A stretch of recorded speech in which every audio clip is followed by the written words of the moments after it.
Goal of the উইকের জন্য Julian আলভারেজকে হয়তো নিজের সাথেই প্রতিদ্বন্দ্বিতা করতে হবে। হ্যাঁ, ঠিকই শুনেছেন। কেননা স্পার্টা প্রাগের বিপক্ষে জোড়া গোল করেছেন, যার দুটি একেবারে মনের পর্দায় গেঁথে যাওয়ার মতো। পুরো ম্যাচ জুড়েই তিনি আসলে প্রমাণ করেছেন কেন ম্যানচেস্টার সিটির মতো ক্লাব ছেড়ে অ্যাটলেটিকো মাদ্রিদে তার আশা। শুরুটা হয়েছিল 15 মিনিটের সময়। 20 গজের বেশি দূরত্বে ফ্রি কিক পেয়েছিল অ্যাটলেটিকো মাদ্রিদ। প্রাগের গোলরক্ষক পিটার জেনসেন সেজন্যই বোধহয় খুব একটা সতর্ক ছিলেন না, কিন্তু আলভারেজ যা করলেন সেটা অবিশ্বাস্য। তাকে ঝাঁপ দেওয়ার সুযোগটুকু পর্যন্ত দেননি।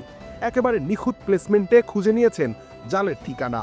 পরের গোলটা আরো দুর্দান্ত, আরো জাদুকরী। নিজের অর্ধে বল পেয়েছিলেন এই তারকা, এরপরই ছুটতে শুরু করেছেন গোলের নেশায়। লেবুর সুঘ্রাণ আরো বেশি, ত্বকের যত্ন আরো বেশি, চলে আরো বেশি। আপনার পকেটে কি বিদেশি না বাংলাদেশি? বিদ্যুৎ গতিতে প্রতিপক্ষের ডিবক্সের কাছাকাছি পৌঁছে যান।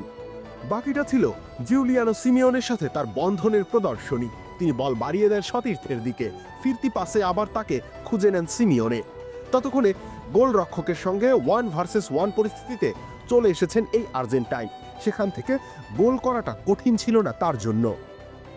2 গোল করেছেন, 4টা সুযোগ তৈরি করেছেন, 5টা ডুয়েল জিতেছেন। সংখ্যাতত্ত্ব বিবেচনায় দারুণ একটা ম্যাচ পার করেছেন তিনি। তবে রাইট উইঙ্গার সেন্টারে যে ঝড় তিনি তুলেছেন সেটা সংখ্যাতত্ত্বে ফুটিয়ে তোলা অসম্ভব। তাকে ঠেকানোর কোনো মন্ত্রই আসলে জানা ছিল না প্রাগের। এছাড়া আরেক আর্জেন্টাইন অ্যাঞ্জেল কোরেরা করেছেন জোড়া গোল।